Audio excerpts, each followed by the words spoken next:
அன்பு நண்பர்களே, உலகத் தமிழ் உறவுகளே, அனைவருக்கும் வணக்கம். இது மின்னல் கலைக்கூடம் வழங்கும் இலக்கிய ஆளுமைகள் நேரம்.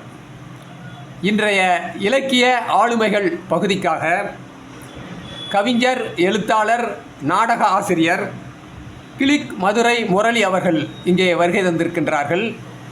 முரளி அவர்களே வணக்கம். கிளிக் மதுரை முரளி அவர்களை உரையாடல் செய்து அவரிடமிருந்து தகவல்களை நேயர்களுக்கு வாங்கி தருவதற்காக டாக்டர் கார்மிகிலோன் ஐயா அவர்கள் இங்கே வருகை தந்திருக்கின்றார்கள். கார்மிகிலோன் அவர்களே தொடருங்கள். உலகத்தமிழ் உறவுகளுக்கு அன்பு வணக்கம். இந்த நல்ல வாய்ப்பினை நல்கிய அன்புலக சக்கரவர்த்திக்கு நன்றி. நண்பர்களே, உங்களுக்கு தெரியும், என்னை பொறுத்த அளவில் சுவாசிப்பும் வாசிப்பும் ஒன்றென்றே கருதுவேன். அப்படி வாசிப்பதில் பேரார்வம் கொண்டவன் நான். எந்த புத்தகமாக இருந்தாலும் படித்து முடித்து விடுவேன். இன்னும் சொல்லப்போனால், கையில் கடையில் ஏதோ பொருள் வாங்குகிறோம், பொட்டலம் கட்டி தருகிறார்கள். அதனை தூக்கி எறிவதற்கு முன்பாக ஒரு முறை பார்த்து விட்ட பிறகுதான் தூக்கி எறிவேன். அப்படி ஒரு ஆர்வம் இருக்கட்டும். இன்றைக்கு இலக்கிய ஆளுமைக்காக நாம் ஒரு மிகப்பெரிய ஆளுமையை சந்திக்கவிருக்கின்றோம். ஐயா அவர்கள் கிளிக் மதுரை முரளி என்று சொன்னால் இலக்கிய உலகம் இன்முகத்துடன் ஓ அவரா என்று பெருமிதத்துடன் கூறுகின்ற ஒரு பன்முக திறமையாளர். கதை, கவிதை, கட்டுரை என்று எத்தனையோ எழுத்துத்துறையில் எத்தனை உள்ளனவோ அத்தனையையும் தொட்டு சாதிக்க வேண்டும் என்று ஒரு துடிப்புடன் செயலாற்றும் அற்புதமான இளைஞர். வயது ஒரு பொருட்டே அல்ல, அவர் என்றைக்கும் இளைஞர் தான். சமீபத்திலே அவருடைய ஒரு கவிதை புத்தகம் படித்தேன். கவிதைகள் என்றால் கற்பனை குதிரையை மட்டும் தட்டிவிட்டு மனம் போன போக்கிலே சஞ்சரிப்பது அல்ல. அப்படி செய்தாலும் வாசிப்பவருக்கு சலிப்பு தட்டிவிடும். சில கவிதைகள் நமக்கு ஆர்வத்தை தர வேண்டும். சில கவிதைகள் வாசிக்கும் போதே வாசிப்பவர் நெஞ்சத்திலே ஒரு கோபத்தை ஏற்படுத்த வேண்டும். இந்த சமுதாயம் ஏன் இப்படி இருக்கிறது என்று. இப்படி பலவித கலவை உணர்ச்சிகளை வாசிப்பவர் நெஞ்சத்திலே வடிவமைப்பவன்தான் மிகப்பெரிய கவிஞனாக, படைப்பாளியாக, எழுத்தாளராக இருக்க முடியும். நீங்கள் எண்ணி பாருங்கள், பல சாதனையாளர்கள் படைப்புகளை எல்லாம் படிக்கும் போது நம்மை அறியாமலேயே ஒரு உணர்ச்சி பிழம்பில் நாம் இருப்போம். அதுதான் அவர்களுடைய வெற்றிக்கு காரணம். இருக்கட்டும், நாம் நம்மவரை பற்றி பேசுவோம். கிளிக் மதுரை முரளி ஐயா அவர்கள் அருமையான கவிதைகள். 3 கவிதைகளை மட்டும் சொல்கிறேன். அதன் பிறகு நாம் அவரை நேர்காணல் செய்வோம். காதல் கவிதை. காதலை பற்றி எழுதாத ஒரு கவிஞனாக இருக்க முடியுமா? என்ன ஒரு வளமான கற்பனை பாருங்க. உன் பாதம் பதித்த சுவடிகளில் புதைய ஆசை. ஏன், அதுக்கு பின்னாடி விளக்கம் பாருங்க. புதையலாய் மேலே நீ நிற்பதால் எனக்கு. எப்படி ஒரு கற்பனை பாருங்க. நான் புதையத்துக்கு கூட ரெடி, ஏன்னா நீ மேலே புதையலாக நிற்கிற. அருமையான கற்பனை, வளமான கற்பனை. இன்னொன்று பாருங்க, சூப்பர் பஞ்சு. மெரினாவில் நடையா இது நடையா கேட்டு சிரித்தவள் நடக்கச் சொன்னாள். லத்தியால் முட்டியை தட்டி ஸ்டேஷனுக்கு. மெரினாவிலே நாம் தினம் காணுகின்ற அலங்கோலங்களில் இதுவும் ஒன்றல்லவா? இப்போ மதுரையிலேருந்து மெட்ராஸ் வந்தப்போ பார்த்ததை அழகாக ஒரு கவிதையாக போட்டு விட்டாருங்க. சபாஷ். இன்னும் ஒன்று, அதாவது நவரசமாக எழுத வேண்டும் கவிஞன். படிக்கும்போது ஒரு சிலிர்ப்பை ஏற்படுத்த வேண்டும், உணர்ச்சியை ஏற்படுத்த வேண்டும், கோபம், தாபம், வேகம் என்று அனைத்தையும் ஏற்படுத்த வேண்டும். சில கவிதைகள் படிக்கும்போது நம்மை அறியாமலே கண்களை கலங்க வைக்கும். இந்த கவிதையை பாருங்கள். ஆதிசங்கரர் பட்டினத்தாரெல்லாம் தன் தாயாரை பற்றி எப்படியெல்லாம் பாடியிருக்கின்றார்கள் என்று நம் கவி பெருமகனாரின் வரிகளை பாருங்கள். 6 வரி, அவ்வளவுதான். என்னை உயிரும் உதரமுமாய் சுகமாய் சுமந்தாய், உன்னை எலும்பும் சதையுமாய் சோகமாய் சுமக்கின்றேன் பிரிவின் உச்சத்தில். அழகான படம் பாருங்கள். பெற்றெடுத்த தாயை உளத்துக்குள் கடம் மண்பானை அதை சாம்பலா போட்டு சமுத்திரத்தில் கரைக்கிறதுக்கு இழுத்துட்டு போகிறான் பையன். இந்த உள்ள கொதிப்பினை எவ்வளோ அழகாக சொல்லி உள்ளார் பாருங்கள். அருமையான படைப்பாளர் ஐயா அவர்களை இப்போது நாம் நேர்காணல் செய்ய இருக்கின்றோம். ஐயா கிளிக் மதுரை முரளி ஐயா அவர்களே வணக்கம். மின்னல் கலைக்கூடம் நேயர்கள் அனைவருக்கும் என்னுடைய மகிழ்ச்சியான பணிவான வணக்கங்கள். சாபாஷ், மகிழ்ச்சி. அதாவது நாங்கள் எல்லா படைப்பாளர்களையும் கேட்கின்ற முதல் கேள்வி தான் பிள்ளையார் சொல் மாதிரி போடுவோம். முதல் கேள்வி என்னன்னா, நீங்கள் ஒரு என்னுடைய கவிதை புத்தகத்தை பற்றி மதிப்புரை வழங்கினீங்க, ரொம்ப மகிழ்ச்சியாக இருந்துச்சு. அதே சமயம் சமீபத்தில் நான் வெளியீடு பண்ணேன், யாரும் ஊரே யாவரும் கேள்வி சிறுகதை தொகுப்பு நீங்கள் என்ன படிச்சிட்டேன்னு சொன்னீங்க.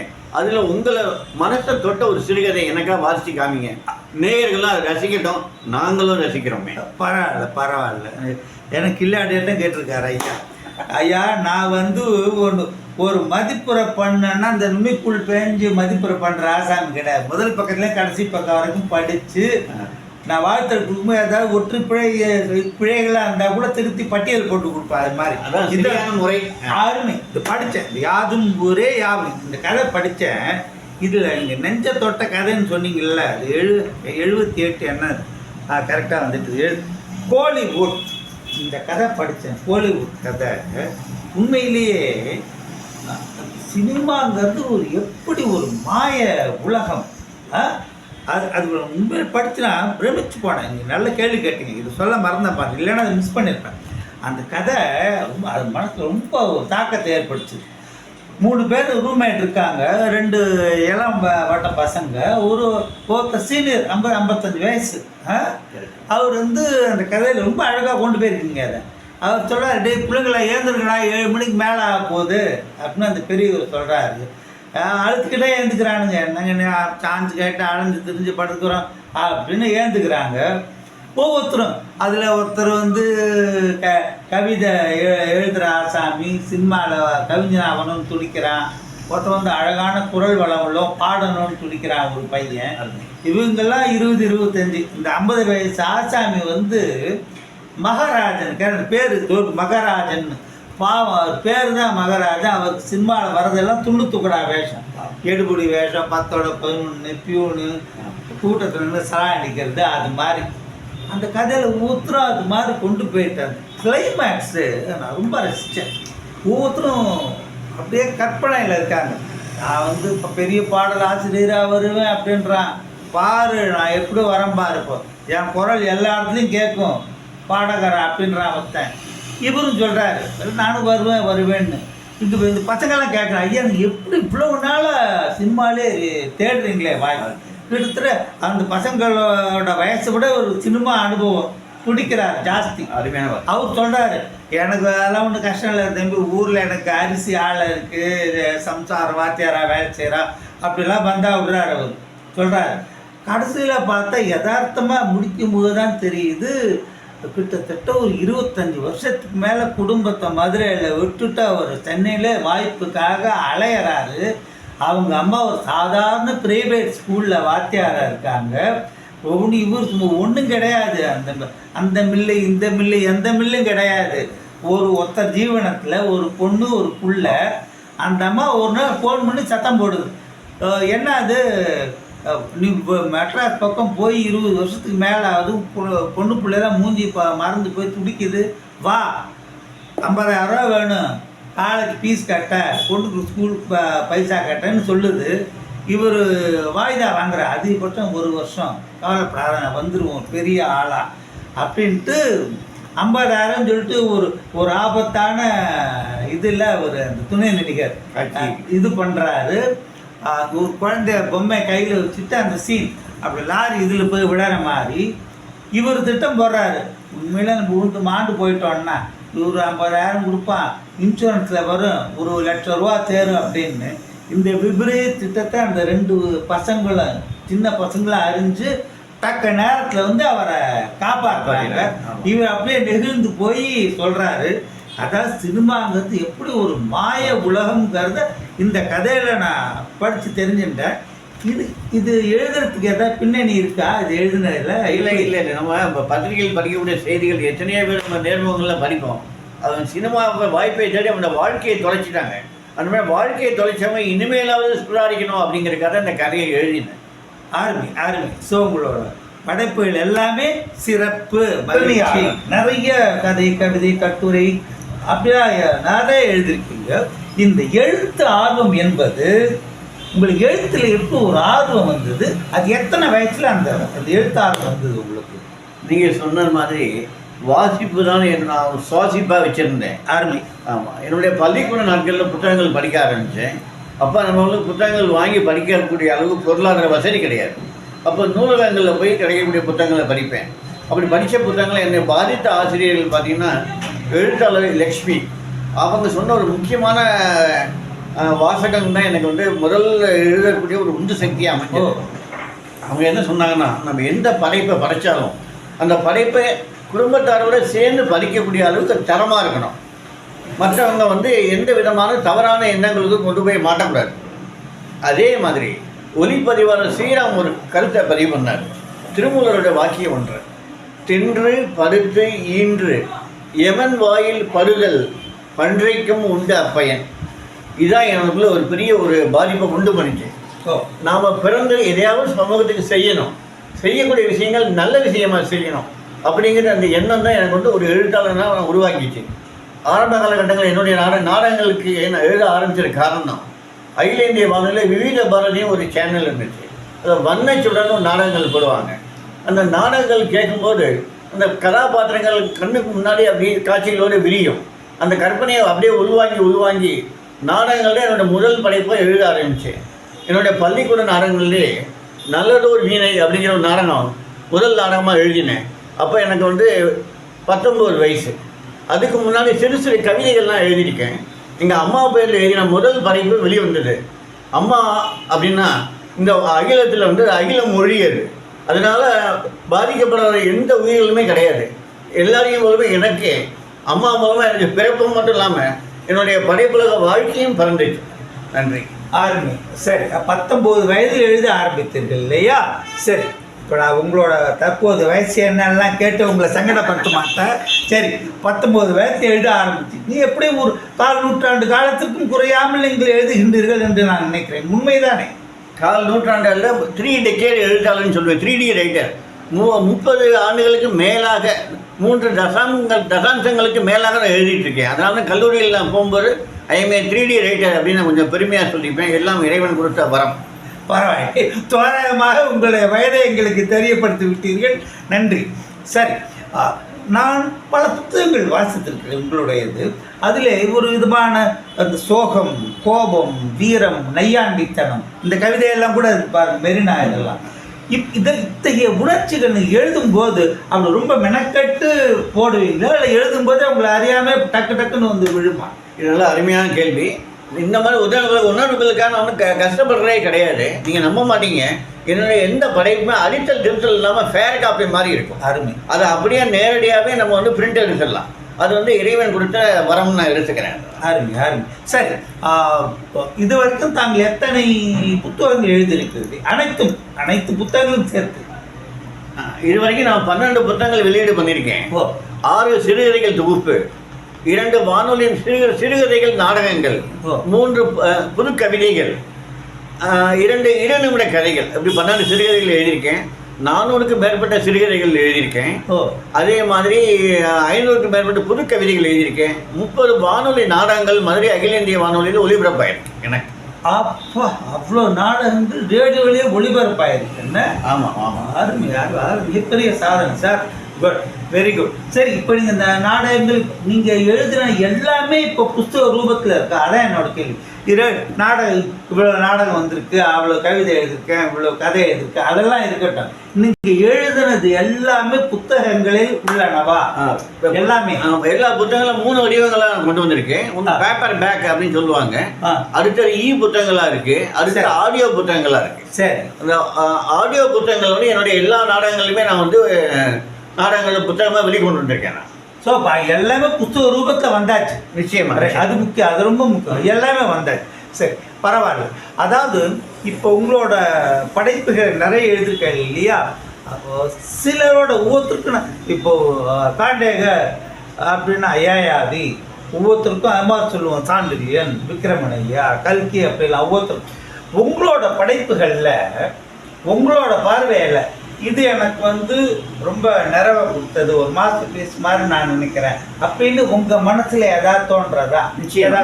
நான் ஒரு அரை மணி நேரம் நாடகம் ஒன்று எழுதினேன், மலரும் நினைவுகள் மலராத கனவுகள் அப்படின்னு.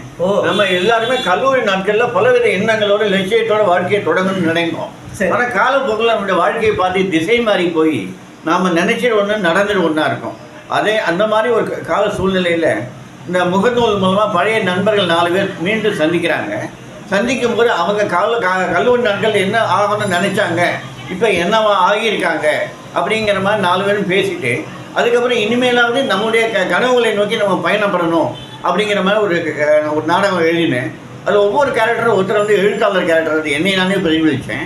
இன்னொருத்தர் வந்து ஒரு ஆட்டோமொபைல் ஷாப் வைக்கணும்னு நினைச்சாரு, இன்னொருத்தர் வந்து பெரிய பேச்சாளர் நினைச்சாங்க, இன்னொருத்தர் வந்து கவிஞர் நினைச்சாங்க. இவங்க 4 பேருமே ஒரு பாதையோடும் பயணப்பட்டாங்க. மிச்சம் பயணப்பட முடியல.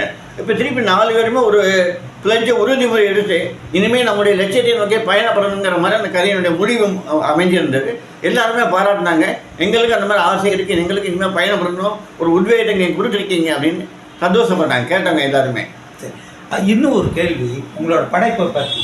அதாவது படைப்புகளை பற்றி இருக்கட்டும், படைப்பு நம்ம பண்ணும்போது நாங்கள் எத்தனையோ எழுத்துலக பெருமக்களை நாங்கள் நேர்காணல் செய்திருக்கோம்.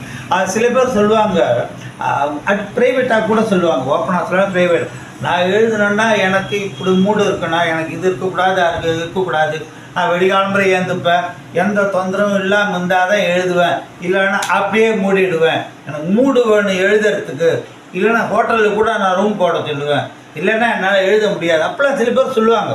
அது அவங்க பெருமையாக கூட சொல்லலாம், ஃபோட்டோ வெரைட்டிஸ். பட்டு ஒரு நிறைய புக் எழுதியிருக்கீங்க. இந்த கேள்வி, அதாவது உங்களுக்கு வந்து எழுத்துன்னா எனக்கு மூடு வேணும் அப்படி இப்படியா, இல்லை நினச்சா அப்படியே போட்டுவீங்களா, எப்படி? இது நல்ல அருமையான கேள்வி. என்னுடைய பேரை விட கிளிக்குன்னு ஆரம்பிச்சிட்டு கூட நிறைய பேர் கேட்பாங்க. நம் கண் வந்து ஒரு கேமரா மாதிரி, இயற்கை கொடுத்த கேமரா. அந்த கேமரா மூலம் பதிவு பண்ணுற காட்சிகளை என் மனசுக்குள்ளே வாங்கி அதையே நான் படைப்பாக திருப்பி கொடுக்குறேன். அதனால எனக்கு இந்த எழுதுறது வந்து நான் ரொம்ப சிரமப்படுறதே கிடையாது. எந்த கருவு எனக்கு மனசில் பதிஞ்ச உடனேயே சிறு குறிப்பு மாதிரி ஒரு புத்தகத்தில் எழுதி வச்சிருப்பேன், நோட் புக்கில். வீட்டுக்கு வந்தோம்னா அதை கதையாகவோ அந்த நாடகமாகவோ இல்லை கவிதையாகவோ உடனே எழுதிடுவேன். எந்த மாதிரி சிரமமும் இது வரைக்கும் நாங்கள் சந்திச்சதே கிடையாது. இறைவன் கொடுத்தாரு வரம், கௌரவம்னு வச்சுக்கோங்க. மிக அருமை. எழுத்துலக பிதாமர் விக்ரமனையா அவர்கள் சொல்வார்கள், நான் எழுதுறதுக்கு சிரமப்படுவேன்னு ஒருத்தன் சொன்னான்னா எழுத்தாளனே கிடையாது ஐயா, பேப்பர் எடுத்தா எழுதணும், அவன் தான் எழுத்தாளன் அப்படின்னு சொல்லுவார். அப்போ நீங்கள் வந்து அந்த ரேஞ்சில் இருக்கிற ஒரு எழுத்தாளர். சரி, சந்தோஷம். இன்னும் நான் இப்போ 2 கேள்வி கேட்பேன், நீங்கள் ஒரே பதிலாகவே சொல்லிடுங்க. நீங்கள் இப்போ இவ்வளோ புக்கை எழுதியிருக்கீங்க, உங்களுக்கு எதிர்காலத்தில் இப்போ நான் இதை எழுத போகிறேன், this are all my priority, அது மாதிரி ஏதாவது இருக்கா? ஒன்று. அடுத்தது, ஒரு மூத்த எழுத்தாளர் என்ற முறையிலே வளர்ந்து வருகின்ற எழுத்தாளர்களுக்கு தாங்கள் கூறுகின்ற அறிவுரை, அறிவுரைன்னா சொல்லலாம், இவ்வாறு சீனியரை அறிவுரை என்ன, அதை சொல்லுங்கள். நல்ல சிறப்பான ஒரு கேள்வி இது. நான் இது வரைக்கும் 12 புத்தகங்கள் எழுதியிருக்கேன். 25 புத்தகமாக எழுதணும் அப்படிங்கிறது என்னுடைய ஆசை. சமீபத்தில் வரலோட்டி ரங்கசாமி சாரோட ஒரு விஷயம் சொன்னார். அவர் மதுரை மீனாட்சி போய் கேட்டாங்களாம், எனக்கு வந்து இஷ்ட தெய்வம் வந்து மதுரை மீனாட்சி, குல தெய்வம் வந்து கள்ளழகர். அவர் கேட்ட கேள்வி என்னென்னா, நான் உயிரோடு இருக்கிற வரைக்கும் எழுதணும் அப்படின்னு கேட்டாராம். அவங்க மீனாட்சி அவங்க நம்ம கனவுல என்ன சொன்னாங்களா, நீ எழுதுகிற வரைக்கும் உயிரோடு இருப்பேன் அப்படின்னாங்களாம். அதுதான் என்னுடைய பிரார்த்தனையும், நான் உயிரோடு இருக்கிற வரைக்கும் நான் எழுதணும். ஒன்று. அதே மாதிரி குறைஞ்சபட்சம் 25 புத்தகங்களால் வெளியிட பண்ணணும்னு நான் நினைக்கிறேன். உங்களுடைய முதல் கேள்விக்கான விடை முடிஞ்சிருச்சு. இரண்டாவது கேள்விக்கு நான் வரேன். பேனா எழுத்துங்கிறது பெரிய பெரிய ஆயுதம். அது மூலமாக இறைவன் நம்மளை எழுத வைக்கிறார் அப்படின்னா நமக்கு ஒரு புது உணர்வுகள் நம்ம கொடுக்குறார். அதை நம்ம சமூகத்துக்கு பொறுப்போடு கொண்டு போய் சேர்க்கணும். அந்த பொறுப்பை நம்ம உணரணும். எந்த விஷயத்தையுமே நல்லதை நோக்கி தான் நம்ம செய்யணும். 4 விஷயங்கள் நம்மள்ட்ட புத்தகங்களை படித்தாங்கன்னா அது மூலமாக நல்ல மாற்றங்கள் கிடைச்சிச்சுன்னா சமூகத்துக்கு நம்ம ஏதோ செஞ்சோம் அப்படிங்கிற ஒரு மன நிறைவு கிடைக்கும்.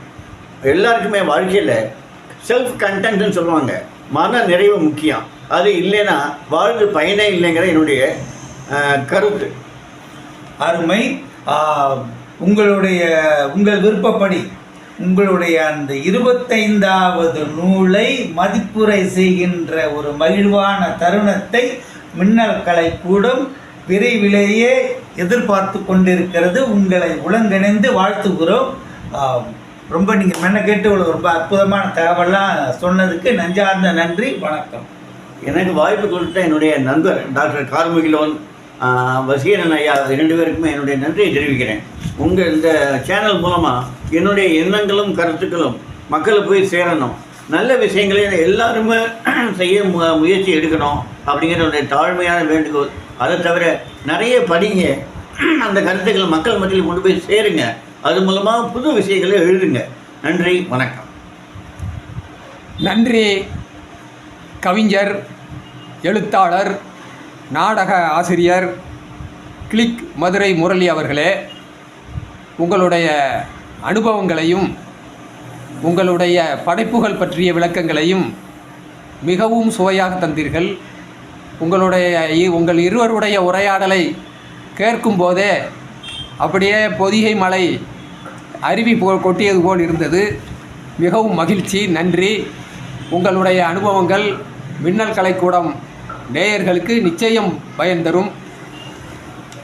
டாக்டர் கார்மிகிலோன் அவர்களே, மிக நயமான ஒரு உரையாடலை வழங்கியிருக்கின்றீர்கள். நன்றி, வணக்கம். மின்னல் கலைக்கூடம் நேயர்களே, உங்கள் கருத்துக்களை கருத்து பெட்டகத்தில் பதிவு செய்து உங்கள் ஆதரவை தெரிவிங்கள். நன்றி, வணக்கம்.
கிளிக் கவிஞர் மதுரை முரளி எழுதிய நூல்கள் பெற 9842963971 எண்ணில் தொடர்பு கொள்ளவும்.